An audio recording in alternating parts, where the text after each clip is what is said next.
नमस्कार, जय मसीह। आज मार्च 16 चैत्र 3 आइतबार। आजको पाठ बाइबलको पुरानो नियमको इजकियलको पुस्तकको 35 र 36 अध्यायबाट रहेको छ। यहाँ यसरी लेखिएको छ, एदोमको विरुद्धमा अगमबाणी। परमप्रभुको यो वचन म कहाँ आयो, हे मानिसको छोरो, सेयर पर्वततिर तेरो मुख फर्का र त्यसको विरुद्धमा अगमबाणी कहेर भन्। परमप्रभु परमेश्वर यसो भन्नुहुन्छ, हे सेयर पर्वत, म तेरो विरुद्धमा छु। म मेरो हात त माथि उठाउने छु र तँलाई निर्जन र उजाड तुल्याइदिनेछु। म तेरा शहरहरूलाई भग्नावेश पारिदिनेछु र तँ उजाड हुनेछस्। तब तैँले म नै परमप्रभु हुँ भनी जान्नेछस्। तैँले प्राचीन कालको वैरभावलाई मनमा राखिस् र इजरायलीहरूलाई तिनीहरूका विपत्तिको समयमा अर्थात् तिनीहरूको आखिरी दण्डको समयमा तिनीहरूलाई तरवारले काटिनलाई तैँले सुम्पिदिइस्। यसै कारण परमप्रभु परमेश्वर भन्नुहुन्छ, जस्तो म जीवित छु, म तँलाई रक्तपातले सुम्पिदिनेछु र त्यसले तेरो खेदो गर्नेछ। तैँले रक्तपात घृणा नगरेको कारण रक्तपातले नै तेरो खेदो गर्नेछ। सेयर पर्वतलाई म निर्जन र उजाड पार्नेछु र आवत जावत गर्ने सबैलाई त्यसतिर जानदेखि म रोक्नेछु। म तेरो पहाडहरू मारिएकोहरूले भर्नेछु। तरवारले मारिएकाहरू तेरा डाँडाहरू र तेरा बेसीहरू र खोल्साहरूमा खस्नेछन्। म तँलाई सधैँको निम्ति उजाड तुल्याउनेछु। तेरा शहरहरूमा कोही बासिन्दा हुने छैनन्।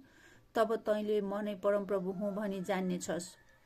म परमप्रभु त्यहाँ भए तापनि तैँले यसो भनेको छस्, ती दुई जाति र देशहरू हाम्रा हुनेछन् र हामी तिनीहरूलाई अधिकार गर्नेछौँ। यसै कारण परमप्रभु परमेश्वर भन्नुहुन्छ, जस्तो म जीवित छु, क्रोध डाहा देखाई तैँले तिनीहरूलाई घृणा गरेर जे गरेको थिइस्, म पनि तँलाई त्यसै नै गर्नेछु। मैले तेरो न्याय गर्दा म आफूलाई तिनीहरू कहाँ प्रकट गर्नेछु। तब तैँले जान्नेछस् कि म परमप्रभुले इजरायलका पहाडहरूका विरुद्धमा तैँले भनेका सबै निन्दाजनक कुरा सुनेको छु। तैँले भनिस्, इजरायलका पहाडहरू उजाड भएका छन् र ती खानलाई हामीलाई दिएका छन्। तैँले मेरो विरुद्धमा घमण्ड गरिस् र मेरो विरुद्धमा तैँले बोलिस् र मैले त्यो सुने। परमप्रभु परमेश्वर यसो भन्नुहुन्छ, सारा पृथ्वीले रमाहाट गर्दै गर्दा म तँलाई चाहिँ उजाड बनाउने छु। इजरायलका घरानाको उत्तराधिकार उजाड हुँदा तैँले रमाहाट गरिस्। यसै कारण म पनि तँसित त्यस्तै व्यवहार गर्नेछु। हे सेयर पर्वत, तँ सारा एदोम समेत उजाड हुनेछस्। तब म नै परमप्रभु हुँ भनी तिनीहरूले जान्नेछन्। 36 अध्याय। इजरायलका पहाडहरूका निम्ति अगमबाणी। हे मानिसको छोरो, इजरायलका पहाडहरूलाई यो अगमबाणी कहेर भन्, हे इजरायलका पहाडहरू हो, परमप्रभुको वचन सुन। परमप्रभु परमेश्वर यसो भन्नुहुन्छ, शत्रुले तिमीहरूका विषयमा भन्यो, आहा, अब ती प्राचीन पहाडहरूमा हाम्रै अधिकार भयो। यसकारण अगमबाणी कहेर भन्, परमप्रभु परमेश्वर यसो भन्नुहुन्छ, तिनीहरूले तिमीहरूलाई हरेक ठाउँबाट बर्बाद गरेर कुकुरहरूले जस्तै खेदे। फलस्वरूप तिमीहरू अरू बाँकी जातिहरूको अधिकारमा परेर मानिसहरूका ईर्ष्या र निन्दाका पात्र भयो। यसै कारण हे इजरायलका पहाडहरू हो, परमप्रभु परमेश्वरको वचन सुन। पहाडहरू र डाँडाहरू, खोल्साहरू र बेसीहरू, उजाड भएका भग्नावेशहरू र निर्जन सहरहरू, जसलाई तिमीहरूका चारैतिर भएका जातिहरूद्वारा हाँसोमा उडाइएका थिए, तिमीहरूलाई नै परमप्रभु परमेश्वर यसो भन्नुहुन्छ, मेरो धन्केको जोशमा मैले अरू बाँकी जातिहरू र एदोमका विरुद्धमा बोलेको छु, किनकि आफ्नो हृदयमा ईर्ष्या राखेर तिनीहरूले मेरो देशलाई आफ्नो अधिकार गरे, ताकि तिनीहरूले त्यसका खर्क लुट्न सकुन्।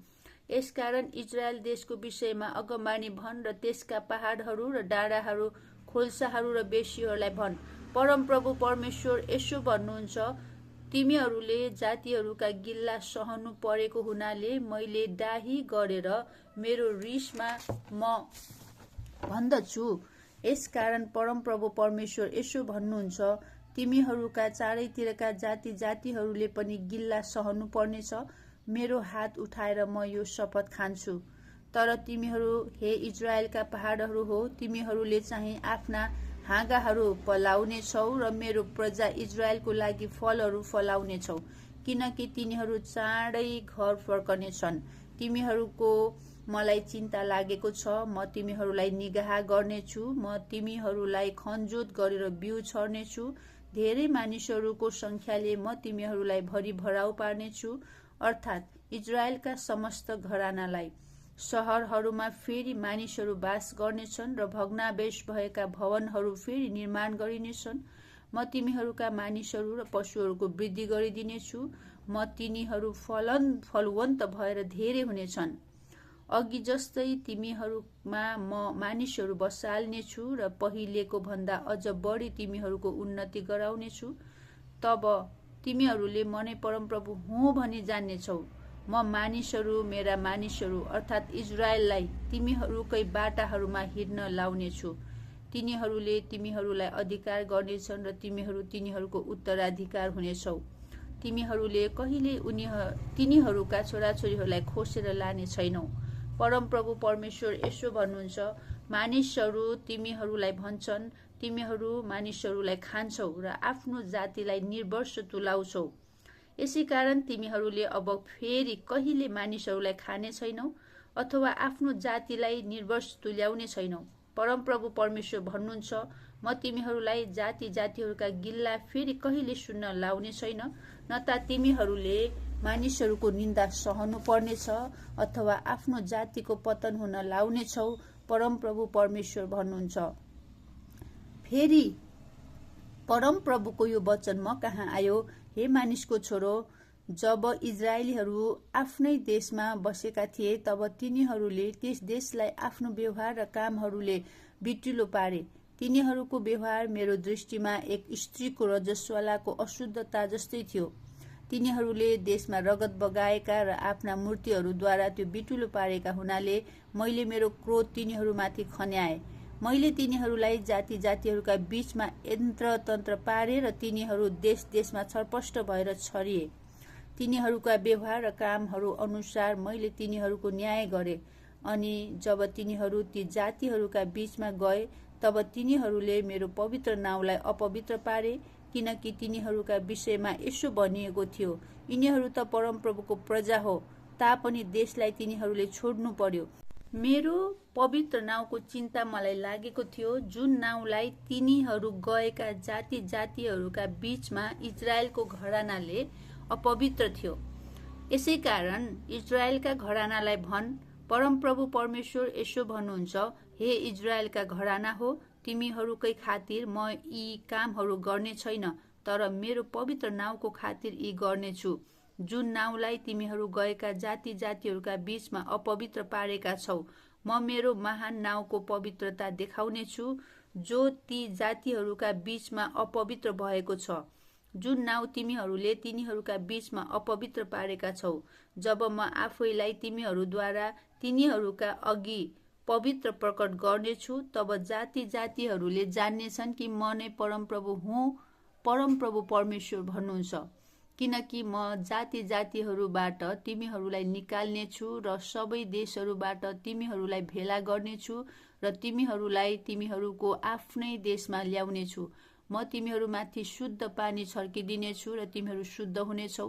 तिमीहरूका सबै अशुद्धतादेखि र तिमीहरूका सबै मूर्तिहरूदेखि म तिमीहरूलाई शुद्ध तुल्याउनेछु। म तिमीहरूलाई एउटा नयाँ हृदय दिनेछु र तिमीहरूभित्र म नयाँ आत्मा हालिदिनेछु। तिमीहरूबाट ढुङ्गाको हृदय निकालेर म त्यसको सट्टामा तिमीहरूलाई मासुको हृदय दिनेछु। अनि म मेरो आत्मा तिमीहरूमा हालिदिनेछु र तिमीहरूलाई मेरो विधिहरू पालन गर्ने र मेरो नियमहरू होसियारी साथ मान्ने तुल्याउनेछु। मैले तिमीहरूका पिता पुर्खाहरूलाई दिएको देशमा तिमीहरू रहनेछौ। तिमीहरू मेरा प्रजा हुनेछौ र म तिमीहरूका परमेश्वर हुनेछु। तिमीहरूलाई अशुद्ध पार्ने सबै कुराहरूदेखि म तिमीहरूलाई जोगाउनेछु। म आज्ञा दिनेछु र अन्न प्रशस्त हुनेछ र म तिमीहरूमाथि फेरि कहिले अनिकाल पठाउने छैन। म रुखहरूका फललाई र खेतको अन्नलाई प्रशस्त तुल्याउनेछु, यतिसम्म कि अनिकालले गर्दा जातिहरूका बीचमा तिमीहरू फेरि कहिले शर्ममा पर्ने छैनौ। तब तिमीहरूले आफ्ना दुष्ट चाल र खराब कामहरूको सम्झना गर्नेछौ र आफ्ना पापहरू र घिनलाग्दा चालहरूको कारण तिमीहरू आफैलाई घृणा गर्नेछौ। तिमीहरूकै खातिर मैले यी काम गरिरहेको होइन भन्ने कुरा चाहिँ तिमीहरूले बुझेको म चाहन्छु। परमप्रभु परमेश्वर भन्नुहुन्छ, हे इजरायलका घराना हो, तिमीहरूका चालचलनको कारण तिमीहरू लज्जित र अपमानित हौ। परमप्रभु परमेश्वर यसो भन्नुहुन्छ, मैले तिमीहरूलाई तिमीहरूका सबै पापहरूदेखि शुद्ध पारेको दिन म तिमीहरूका सहरहरूलाई फेरि आबाद तुल्याउनेछु र भग्नावेश भएका ठाउँहरू पुनर्निर्माण गर्नेछु। आवत जावत गर्नेहरूको दृष्टिमा उजाडै रहनुको सट्टा उजाड भएको जमिन फेरि अन्न उमार्नलाई खन्जोत गरिनेछ। मानिसहरूले भन्नेछन्, यो जमिन जो उजाड थियो अब अदनको बगैँचा जस्तै भएछ। ती उजाड, सर्वनाश र ध्वस्त भएका सहरहरू अब किल्लाहरू र मानिसहरूले भरिएका छन्। तब तिमीहरूका चारैतिर बाँकी रहेका जातिहरूले जान्नेछन् कि नष्ट पारिएका सहरहरूलाई म परमप्रभुले फेरि बनाइदिएको छु र उजाड भएको जमिनलाई फेरि उर्वरा भूमिमा परिवर्तन गरिदिएको छु। म परमप्रभुले भनेको हुँ र म यो गर्ने नै छु। परमप्रभु परमेश्वर यसो भन्नुहुन्छ, इजरायलका घरानाको बिन्ती म स्वीकार गर्नेछु र तिनीहरूका निम्ति यो काम गरिदिनेछु। म तिनीहरूका मानिसहरूलाई भेडाहरू जस्तै असंख्य तुल्याइदिनेछु। म तिनीहरूलाई यरुशलेममा तोकिएका चाडहरूमा भेटीहरू चढाउने भेडाहरूका बगाल जत्तिकै असंख्य तुल्याउनेछु। यसरी भग्नावेश बनेका सहरहरू मानिसहरूका भिडले भरिनेछन्। तब तिनीहरूले म नै परमप्रभु हुँ भनी जान्नेछन्। आमेन। परमेश्वरले आजको वचन पढाएर सुनाइमा प्रशस्त आशिष दिनुभएको। धन्यवाद।